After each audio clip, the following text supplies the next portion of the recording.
Precision ഒരു അത്യാവശ്യമായിട്ടുള്ള വേണ്ടുന്ന അല്ലെങ്കിൽ അതേപോലെ തന്നെ എന്താണ് ചലഞ്ചിങ് ആയിട്ടുള്ള ഒരു കാര്യമാണ്. അവിടെയാണ് ഈ AI വരുന്നത്. കാരണം കണ്ണിലെ എന്തെങ്കിലും ഒരു സർജറി, നമ്മളുടെ ഏറ്റവും സിമ്പിളായിട്ട് നമ്മൾ പറയുന്ന കാറ്ററാക്ട് സർജറി, അതിൻ്റെ സക്സസ് റേറ്റ് 100% ഒന്നുമല്ല. നമുക്കറിയാം ഒത്തിരി പേര് നമ്മളുടെ പരിസരത്ത് തന്നെയുണ്ട് സർജറി ചെയ്ത പലരുടെയും കാഴ്ച പോയിട്ടുണ്ട്.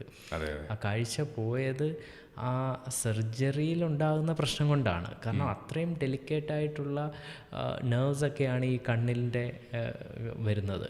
അപ്പോൾ ഹ്യൂമൻ അത് ചെയ്യുമ്പോൾ ഉണ്ടാകുന്ന പ്രശ്നം ഒരു ടോളറൻസ് റേറ്റ് ഉണ്ട്. അതെ അതെ. പക്ഷെ മെഷീൻ അത് ചെയ്യുമ്പോൾ അവിടെയാണ് ആ റോബോട്ടിക് സർജറിയുടെ ഒരു ഇൻട്രൊഡക്ഷൻ അവിടേക്ക് വരുന്നത്. Thanks for bringing that point. Because നമ്മൾ ഈ ന്യൂറലിങ്ക് എന്ന് പറയുമ്പം ബ്രെയിൻ ഇംപ്ലാന്റ് ആ ചിപ്പിനെ പറ്റിയാണ് നമ്മളെപ്പോഴും പറയുന്നത്. ഞാനും ഇത്ര തന്നെ പറഞ്ഞുകൊണ്ടിരുന്നത്. What you mentioned is right. അവരുടെ main accomplishment as of today is not that even is that robotic surgery equipment. Because ഇപ്പം ആസ് ഓഫ് ടുഡേ ന്യൂറലിങ്കിൻ്റെ ഒരു ചിപ്പിൽ 3000+ വളരെ ടൈനി ഇലക്ട്രോഡ്സ് ഉണ്ട്. ഈവൻ ഹ്യൂമൻ ഹെയറിനെക്കാട്ടിലും തിന്നായിട്ടുള്ളതാണ് ഓരോ ഇലക്ട്രോഡ്. അപ്പോൾ ഈ ഓരോ ഇലക്ട്രോഡിനെയും പ്രിസൈസ് പോയിന്റിൽ അതിനെ ഇംപ്ലാന്റ് ചെയ്യണം ബ്രെയിനിൽ. അതൊരു ഒരു ഒരു ഒരു സർജൻ ആസ് എ ഹ്യൂമൻ ബീയിങ്ങിനെ there are problems like even such a simple thing as നമ്മുടെ കൈ വിറയ്ക്കും ചെറുതായിട്ട് ഒരു മൈക്രോ ഷിവർ കാണും.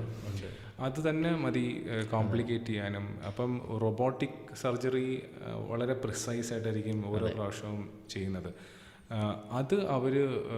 അത് അവരുടെ ഒരു മെയിൻ അക്കംപ്ലിഷ്മെൻ്റ് ആണ്. അപ്പോൾ ഈ റിസർച്ചിൻ്റെ ഒരു സ്പിൻ ഓഫ് അത് തന്നെ ആ ഒരു ഏരിയ തന്നെ ഡെവലപ്പ് ചെയ്യുകയാണ്. റോബോട്ടിക് സർജറി ഏരിയ തന്നെ ഡെവലപ്പ് ചെയ്യുകയാണ്.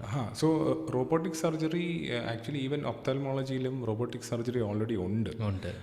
പക്ഷേ അത് അത്ര വൈഡ് സ്പ്രെഡ് ആയിട്ട് യൂസ് ചെയ്യുന്നില്ല.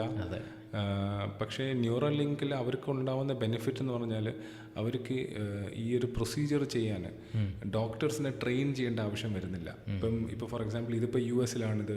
അവർ മെയിൻലി ഇപ്പം കമ്പനീസ് ഇൻ US. അപ്പോൾ അവിടെ ആയിരിക്കും മെയിൻലി ആദ്യം കസ്റ്റമേഴ്സൊക്കെ കിട്ടുന്ന, പേഷ്യൻസിനെ കിട്ടുക.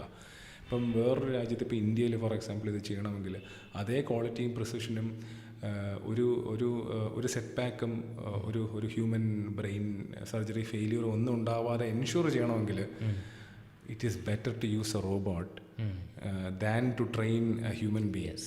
സോ അവർക്ക് market capitalization becomes far easier because അവർക്ക് ആ ട്രെയിനിങ് എലിമെൻറ്റ് വരുന്നില്ല അതിൽ.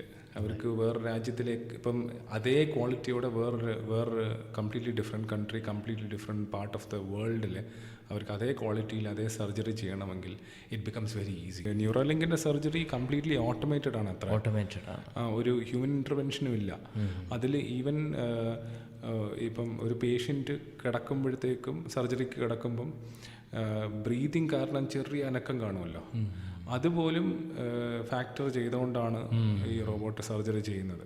നമ്മൾ ഒരു 5 years 10 years ടൈമിൽ ഒരു റെവല്യൂഷൻ ആയിരിക്കും ചിലപ്പോൾ വരാൻ പോകുന്നത്. ഇനി പുതിയ ആയിട്ട് ടെക്നോളജി ഡെവലപ്പ് ചെയ്ത് വരുമ്പം അപ്ഗ്രേഡേഷൻ ഇതിലും ഉണ്ടാകും. അപ്പം തീർച്ചയായിട്ടും സാധാരണ ആൾക്കാർക്കും ഇതിൻ്റെ പ്രയോജനം കിട്ടും. കാരണം സ്പീഡ് കൂടുകയാണ്, പ്രിസിഷൻ കൂടുകയാണ്, ആൾക്കാർ രക്ഷപ്പെടാനുള്ള ചാൻസ് കൂടുകയാണ്. സ്പീഡ് കൂടുമ്പം അതായത് ഇത്രയും വെയിറ്റിംഗ് ടൈം കുറയുകയാണ്. അപ്പം ആൾക്കാർ രക്ഷപ്പെടാനുള്ള ചാൻസ് കൂടുതലാണ്. അപ്പോൾ ആ ടെക്നോളജി വെച്ചിട്ട് വലിയ ഗുണങ്ങളാണ് ഉണ്ടാകാൻ പോകുന്നത്. പിന്നെ ഒരു ഹ്യൂമൻ ഡോക്ടർ എന്ന് പറയുമ്പോഴത്തേക്കും നമ്മൾ നേരത്തെ പറഞ്ഞ പോലെ എക്സ്പീരിയൻസ് ഓൾസോ മാറ്റേഴ്സ്. ഇത്രയും ഒരു 15 years അല്ലെങ്കിൽ 20 years 25 years എക്സ്പീരിയൻസ് ഉള്ള ആൾ would be of course highly skilled as opposed to someone who is new to the trade.